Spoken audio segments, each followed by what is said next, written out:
Nagalin pa diri sa Bay City Fellowship Baptist Church, Bay City, Negros Oriental. Ako si Pastor Ipafrasakar.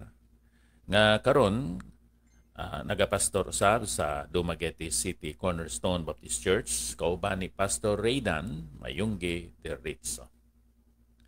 Sa atong pagpamalandong sa pulong sa atong Ginoo, ato karong basahon kining 2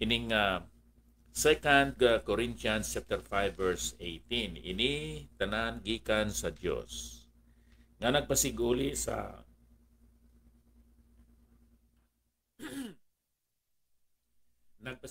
aton sa iya kaugalingon paagi kay Kristo. Kanaghatag sa aton sang pagpanghikot sang pagpasaguli. Nga mo ngang Dios yara kay Kristo nga nagapasaguli sang kalibutan sa iya kaugalingon nga wala nagaisip sa ila sang ila mga paglapas nga nakatugyan sa amon sang pulong sang pagpasiguli. Gani mga imbahador kami tungod kay Kristo subong nga ang Dios nagapakiluoy paagi sa amon, nagapakiluoy kami sa inyo tungod kay Kristo. Magpasaguli kamo sa Dios siya nga wala makakilala sing sala, ginhimo niya nga nangin sala tungod sa aton. Agud nga kita mangin pagpakamatarong sang Dios sa iya. Kabayang Ginoo abyan magpakamayo sa sining aton nga pagtuon sang ini nga bahin sang balaan kasulatan kag itugyan naton ini dira sa Ginoo pinaagi sa pagampo. Dios amay namon, salamat nga kami karon Ginoo makadungan sa pagtuon sang imo balaan nga pulong. Ihatag o Dios ang pagpakamayo nga langitnon nga amo ang ihibalo paghangop kag kaalam. Kabay nga hatagan manimo kami sang kusog sa pagbutang sa buhat sa sini nga mga kamaturan. Sa ngalan ni Ginoong Hesukristo. Amen. Abyan sa aton nga pamalandong sa sini nga bahin sa balaan kasulatan. Atong tanawon ang ginhimo ni Apostol Pablo subong isa ka imbahador. Imbahador sang Dios para sa sini nga kalibutan. Si Apostol Pablo abyan nakaangkon sang ministry of reconciliation. Suno pa sa sining verse, sa verses 18 and sa verse 19. Ini si Apostol Pablo naka-eksperyensya sang pagpasiguli mismo sang Dios pinaagi kay Kristo Jesus. Suno sa versikulo 18, ini tanan gikan sa Dios nga nagpasaguli sa aton sa iya kaugalingon paagi kay Kristo na naghatag sa aton sa pagpanghikot sa pagpasaguli. So Paul was able to experience the reconciliation to God through Jesus Christ. And God Himself endowed to him the ministry of reconciliation. Intugyan, ginhatag, gincommit, at dira sa iya ang ministry of reconciliation, ang pagpanghikot sa pagpasaguli. Busa, ang pagpasaguli abyan, isa ina ka Diyos nun nga trabaho. Kaya nagsiling diri sa versikulo 18.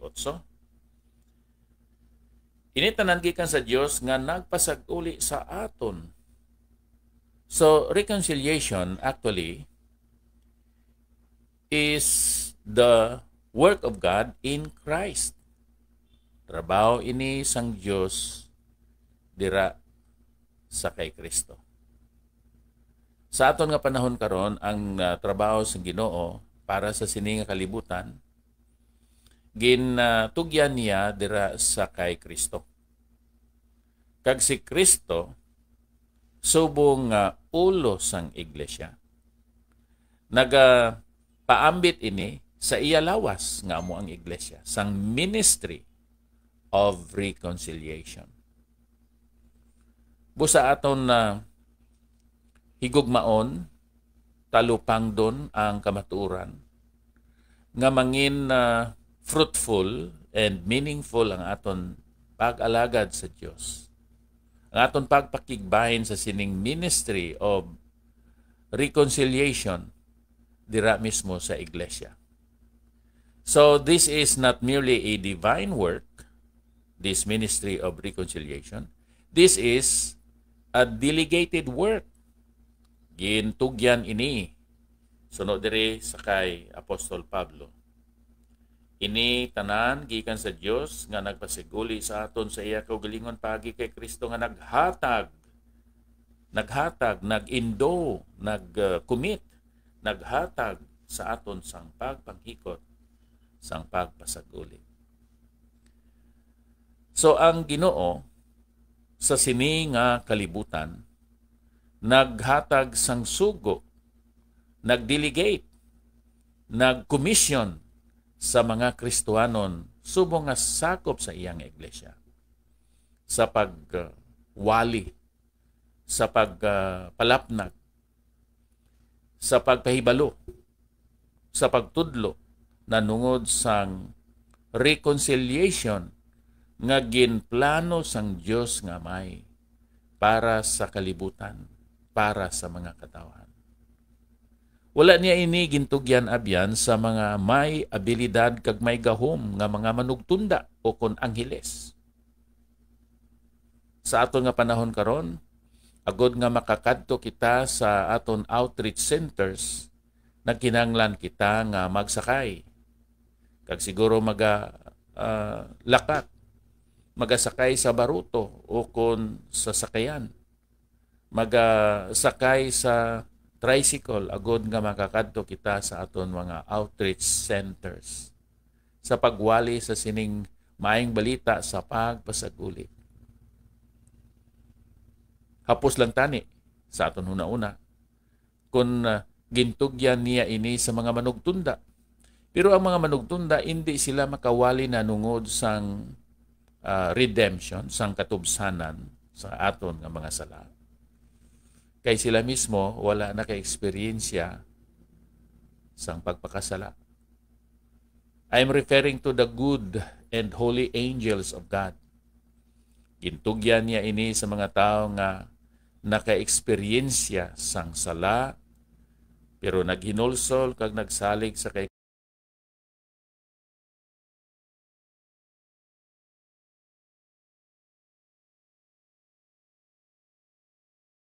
Kristo Jesus, nakaangkon sinang libre nga kaluwasan. So may weight, may authority, kag may kabug-aton ang ila nga minsay tungod kay ila na eksperyensya nini. Now si Pablo nagpractice ining ministry of reconciliation. Paano niya karon inigin practice subong nga ambassador of Christ or embahador ni Kristo? Una, sa versikulo 20, gani mga embahador kami tungod kay Kristo, subong ang Dios nagapakiluoy paagi sa amon. So si Apostol Pablo, naggamit siya sinang metodo sa pagpakiluoy. Beseeching, pleading, wooing people, sinners to come to Christ. Subong nga embahador ni Kristo si Pablo pangabay. Ang iya ginhimo, siya nagapakiluoy in behalf of God, in behalf of Christ sa mga tao. Kay kung makabati ang tao sang tingog, pananglitan sang amay, nga nagadaguhob ang mga tao hindi magpabilin, magtindog, ang ila buhaton magpalagyo, magdalagan. Ang mga tao, siguro kung makakita sa kay Ginoong Hesus sa iyang kapawa, kagasanag, kagimaya, magapalagyo sila kag mahimo sila nga bulag, hindi bala. Pero ang ginagamit sa Ginoo ang mga katawhan nga mga makasasala man. Pero naginulsol sa ilang mga sala kaangay ni Apostol Pablo. Agod nga magwali sa sining ministry of reconciliation. Karon hindi lamang may pleading, may proclaiming, may pagpaalinton subong nga embahador ni Kristo. Diri si Apostol Pablo nagtudlo sa sini nga mga kamaturan. Nanungod sang sala, si Kristo nahimo nga sala para sa aton. Siya nga wala makakilala sing sala, ginhimo niya nga nangin sala tungod sa aton. Kung sa aton pa ang imahin ni Ginoong Jesucristo subong matarong, nahimo nga imahin sang sala mismo sa tubangan sang Amay. Nahimo siya nga sala. He identified himself for us. And then, si Ginoong Jesucristo subong aton manluluwas, manunubos, aton substitute. Siling diri nangin sala tungod sa aton agod nga kita mangin pagpakamatarong sang Dios sa iya. Siya nangin substitute para sa aton nga mga makasasala. Si Kristo nagpanginmatay para sa aton nga mga makasasala. That's substitution. And then sa katapusan nga bahin sining bersikulo 21, agod nga kita mangin pagpakamatarong sang Dios sa iya. So ginatawag ini the great exchange. Ang aton pagkamakasasala ginangkon ni Ginoong Hesus tungod sina nangin sala siya. Ang pagkamatarong ni Ginoong Hesus paambit niya diri sa aton, ginhatag niya diri sa aton. Tungod sina kita ginpakamatarong. Amo ina ang English nga justification. Justification. Just as if we have not sinned. Just as if we are not sinners sa tubangan sang Dios nga Amay. So gin-exchange ang aton pagkamakasasala sinang pagkamatarong ni Ginoong Hesus. Busa abyan, ikaw kag ako mga embahador man sang aton Ginoo. Kinahanglan nga kita mag-alungay, magpangabay, magpakiluoy sa mga tao nga sila maghinulsol sang ilang mga sala. Wala kita nagapamugos, kundi kita nagapanggas sang kamatuuran, sang maayong balita sa mga katawhan. So, there's an element of pleading. There is also the element of proclaiming. Sumo nga mga embahador ni Kristo, si Pablo nag-anunsyo, nag-proclaim, nanungod sining dako nga pagbayluhanay.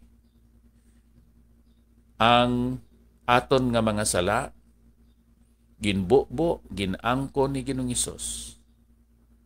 So, Christ became sin for us. Nakigiusa siya sa aton. Si Kristo man nagtubos, substituted for us. And then, ang iya pagkamatarong, tugyan diri sa aton. Nga mga makasasala, nga naginulsol ka nagsalig kay Kristo Jesus. So, isip kita, nga mga matarong. Busa ikaw magpanaksiyon man sa mga tao, pinaagi sa pag-alungay, sa pagpangabay, sa pagpakiloy, nga sila man maginulsol sa ilang mga sala. Kaangay sang imo nga ginhimo sa tubangan ni Kristo. Kag nga pangabayon sila, tudluan sila, magpakiloy ikaw nga balik, palapit, uli ikaw sa Ginoo. Magpasig-uli ikaw dira sa Ginoo. Ipaibalo nga si Kristo nangin sala para sa aton. Nga si Ginoong Hesus nagtubos sa aton. Nga ang pagamatarong ni Ginoong Hesus aton maangkon sa tapos nga kita nagahinulsol kag nagatuo sa iya. Amo ini abyan ang nakita naton nga mga kamatuoran sa 2 Corinthians 5:18 up to 21. Magapangamuyo kita. Diyos nga balaan, salamat gid sang imo balaan nga pulong. Nagatudlo sa amon, nanungod sang amon dako nga katungdanan kag pribiliyo sa pagwali sa maayong balita ni Ginoong Jesucristo sa mga katawhan nga nagakinahanglan sang kaluwasan. Pakamaywa o Diyos ini nga mga kamatuoran sa kabuhi sang mga nagpamati karon, mga manog pamati namon sa nagkalain-lain nga mga istasyonan sang radyo diri sa isla sang Negros. Initanan nga mga butang among ginatugyan sa ngalan ni Ginoong Jesucristo ang amon manluluwas kag manugbantay kabay pa. Abyan, salamat gid sa inyo nga pagsunod sa aton nga programa. Ang akon nga pagpangamusta dira sa kay Samuel Tiad kag kay Ilse Bakang na karon gid nagatanaw sa sining aton segment. Halin pa diri sa Bay City Fellowship Baptist Church, Bay City, Negros Oriental. Ako si Pastor Epafrasacar, nagasiling, ang Dios magpakamayo sa aton nga tanan. Madamo gid nga salamat. No greater love is known.